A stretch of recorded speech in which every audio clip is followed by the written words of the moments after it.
Okay, so let's talk about Arundhati Roy's The Ministry of Utmost Happiness. This book, wow. It's not something you just read, right? It's more like a world you fall into. It's messy, it's sprawling, and it's fiercely political. So what we're going to do is dive into this modern epic and really get to the core of what it's all about. Right from the jump, the novel hits you with this wild, almost jarring question that really sets the tone for everything to come. Think about it. Can you actually find paradise in a graveyard? I mean, can you find ultimate happiness in a place that's all about death and endings?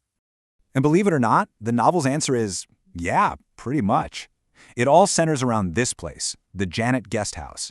It's founded by our main character, Anjum, who is intersex, born with traits that don't fit neatly into the typical definitions of male or female. And what does she do?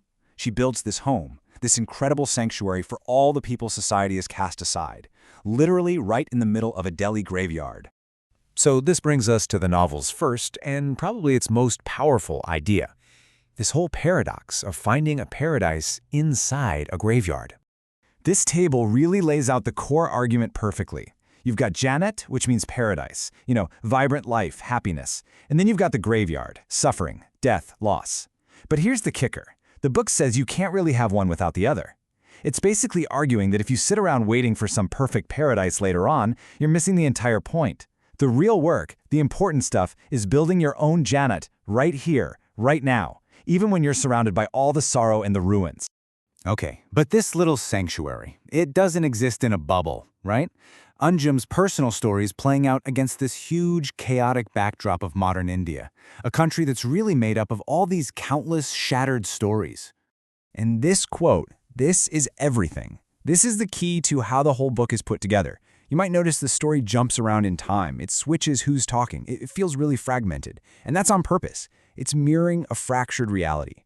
The only way to tell the story of a broken country, Roy is saying, is for the story itself to become broken, to soak up every single perspective, until you get something bigger, something more honest. And a huge piece of that shattered reality, it's this non-stop push for progress, for modernization. The book is constantly asking, okay, but who is all this so-called progress really for? Who's actually benefiting here? And you see the trade-offs so clearly. You get shiny new skyscrapers and steel factories, but you lose fertile farmland. You get massive dams and highways, but entire villages are literally drowned and people are left homeless. The point the novel drives home, and it's a painful one, is that the price for all this development is almost always paid by the people who can least afford it. Their lives, their histories, they just get bulldozed to make way for a modern India. And that makes you stop and think, doesn't it? About our own world. I mean, just look around you. The city you live in, the roads you drive on. Who had to move for that to be built? What was lost? Who paid the real price for the world that we just take for granted every day? And all this progress is happening in a landscape that's just seething with conflict. The book throws you right into the middle of it all. You've got the long, brutal insurgency in Kashmir, the armed Maoist uprisings in the forests, violent protests over land, vicious religious clashes, and this just soul-crushing corruption everywhere. And this stuff isn't just background scenery. It's the air the characters breathe. It's their reality. So you gotta wonder, how does anybody even survive in a world that's so broken? Well, the book offers a really powerful answer. You learn to live in the spaces in between. You find your strength in ambiguity. And Anjum, she is the living heart of this whole idea. Because she's intersex, she just naturally exists outside of those simple, rigid categories. Her very existence is a challenge to a world that desperately wants to label everyone and everything. She's living proof that reality is way, way more complicated than the labels we try to stick on. You know, we humans, we love to think in binaries. These neat little pairs of opposites. Good versus evil, us versus them, man or woman. It makes things feel simple, easy to understand. But what this novel shows us is just how flawed and how limiting that kind of thinking really is. And this is where the book just blows all that up. It completely dissolves these binaries. Anjum isn't male or female, she's Anjum. Characters aren't just victims or perpetrators, they're often both. The graveyard isn't just death or life, it's death and life together. The book shows us this huge, messy, beautiful space that exists in between all those false divides. So what's the big message here? It's pretty simple, really. It's about embracing difference instead of trying to stamp it out.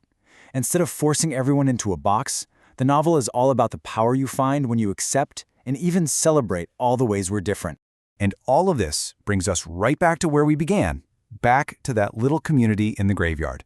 Because that's where we find this really powerful, maybe a little strange message of hope. See, the guest house isn't just a place to live. It's an act of defiance.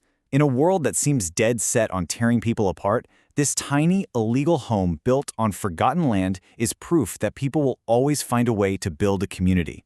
It's a symbol of incredible resilience. And just look at who makes up this family. It's amazing. You've got Anjum, the intersex woman who started it all, a landlord who used to be a spy, a rebel from Kashmir, a man who's an outcast from the lowest caste. They've even taken in abandoned animals and a mysterious baby they're all raising together. I mean, talk about a found family. This is what radical inclusion actually looks like.